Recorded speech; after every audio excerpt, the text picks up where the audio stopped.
So, ito guys, magluluto tayo ng nilagang manok. Ayan. Ito yung ating chicken, saging na saba, ang ating cabbage at ating pechay, then patatas and sili. Tara guys, samahan nyo ako magluto ng nilagang manok. So, ayan guys, papainit na tayo ng ating paglulutuan. Ng konting mantika. Yung maigisa lang natin yung ating bawang at sibuyas. Guys, konting mantika lang yung ating inilagay. Nating uminit yung ating mantika. Na guys, mainit na yung ating mantika. Ilagay na natin itong ating bawang. Ayan. Masyado ang ilansik niya guys. Ayan. Papulahin lang natin itong ating bawang. Ayan. Papula na yung ating bawang. Isunod na natin itong ating sibuyas.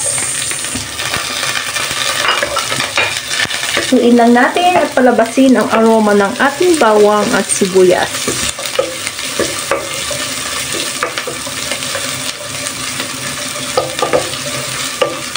Ayan guys, ang bango na ng ating ginigisang bawang at sibuyas. Natin ng fish sauce.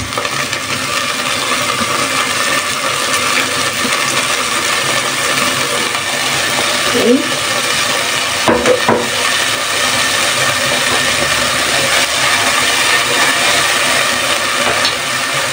Okay na natin yung ating chicken.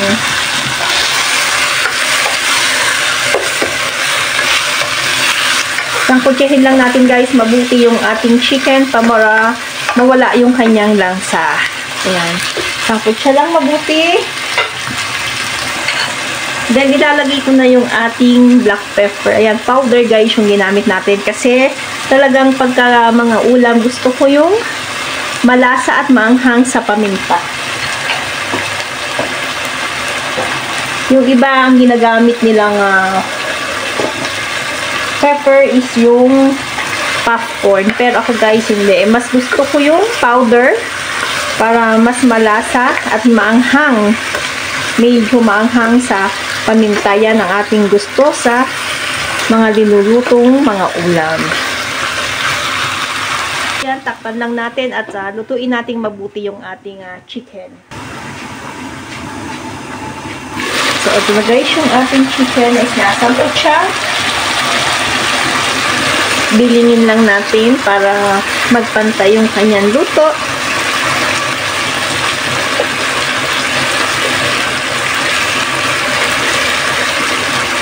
Sabi nga guys, hindi tayo pare-parehas ng diskarte sa pagluluto.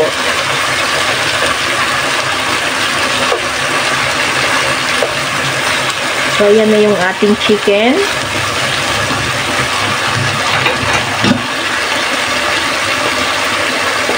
Nasasangkot siya na siya, pero mas isangkot siya pa natin siya.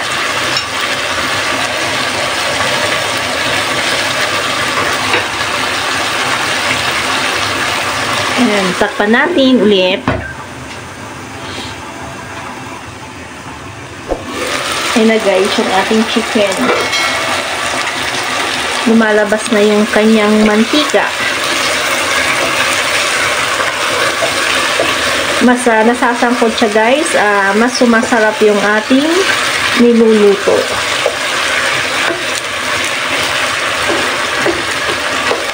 Ayan.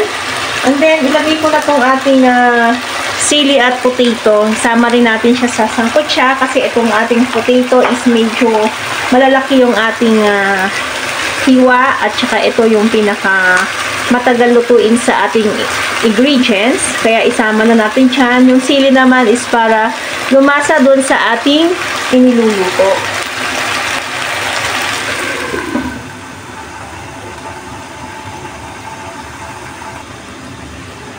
Yan na guys. O, naaamoy ko na yung ating inilagay na sili.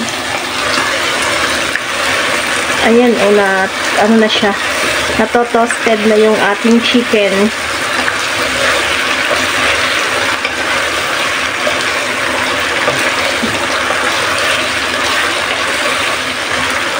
Ang bango nung sili guys, yung ating siling green na inilagay.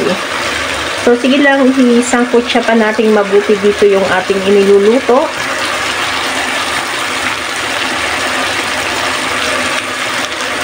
Yan.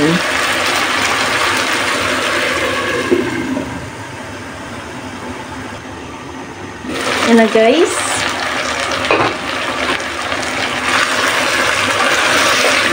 Nakutsado na at talagang nagmantika na yung ating chicken. Mag-a-add na tayo ng water.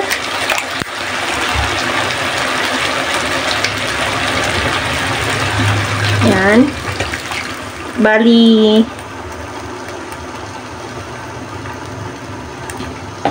660 ml na water yung ating i-add.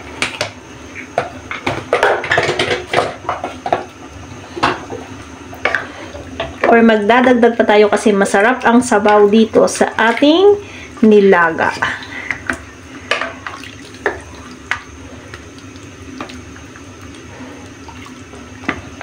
Ayan, mag-a-add pa tayo. Dagdagan na natin yung ating sabaw.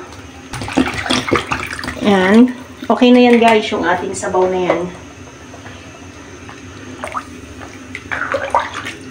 So, pakuluin lang muna natin.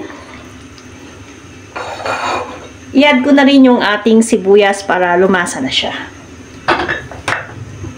So, ayan guys, hintayin natin ng kumulo.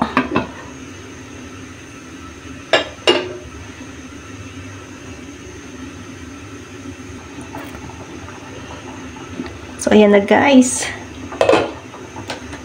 Ibig-ibig na niyang kumulo. Pero haluin natin.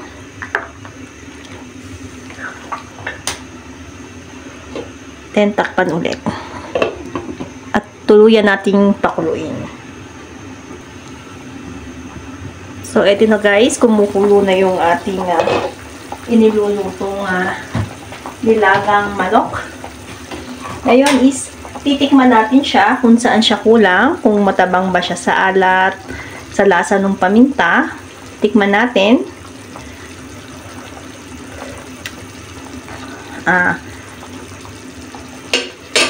Medyo matabang siya guys. Dagdagan ko pa ulit ng paminta. At saka ng konting asin. Yan.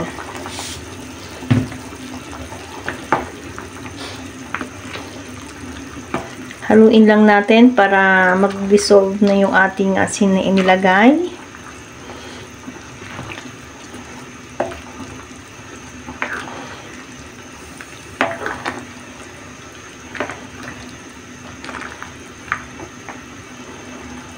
Ayan, kumulang siya ulit.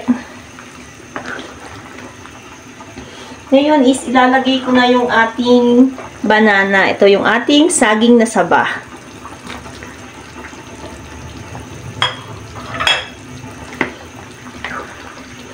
Sabaw pa lang guys. Sold na.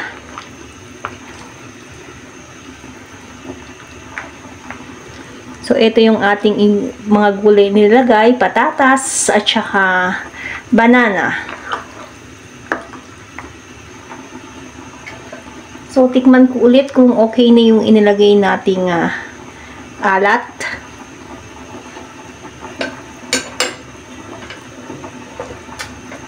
Yan, okay na guys, pati yung paminta. Maanghang na siya sa paminta. Kaya pakuluan lang natin ng pakuluan siyan. Tutuin natin yung ating inilagay na saging na saba. After that is lalagay na natin yung ating repolyo at saka yung ating pechay. Na guys, kumukulo na.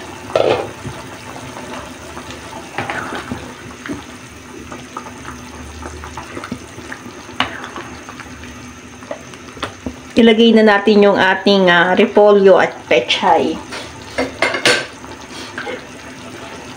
Yan guys, yung ating repolyo at pechay, pagkaraming repolyo guys, no.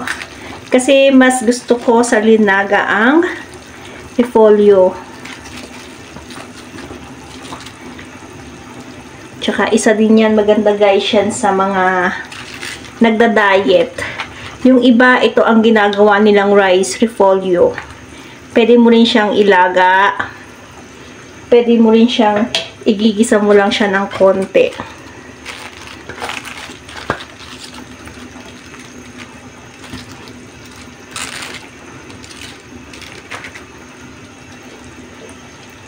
Pinamihan ko talaga guys ang repolyo dahil yan ang ating favorite sa nilaga.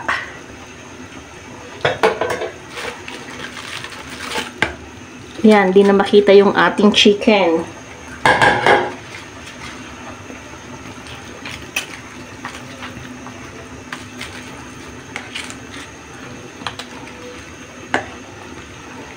Haluin natin, ibabaw natin yung ibang chicken at ilubog natin yung ating cabbage or repolyo. Yan.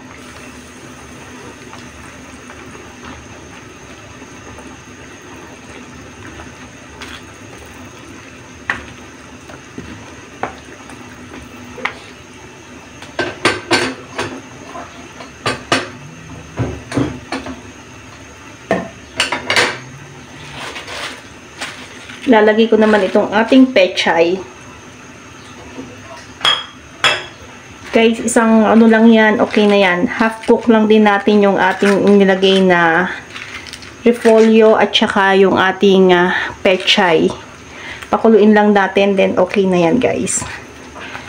Yan, ilubog-lubog ko lang din itong ating pechay.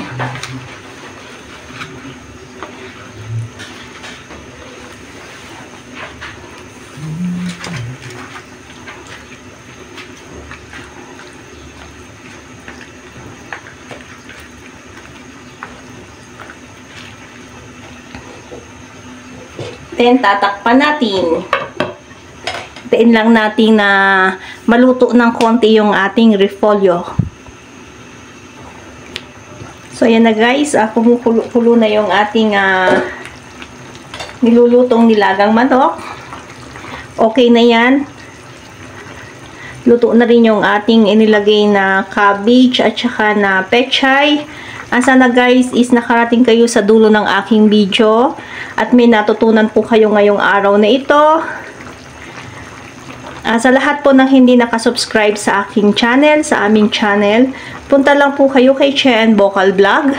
Then, subscribe, then hit the notification bell para updated kayo sa lahat ng aming video.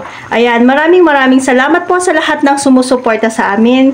Sana po huwag kayong magsasawa sa aming mga ginagawang video sa panonood. At lagi po tayong mag-iingat at magdadasal. Lagi po nating i-center si God sa ating buhay. Ayan. Maraming salamat po and God bless.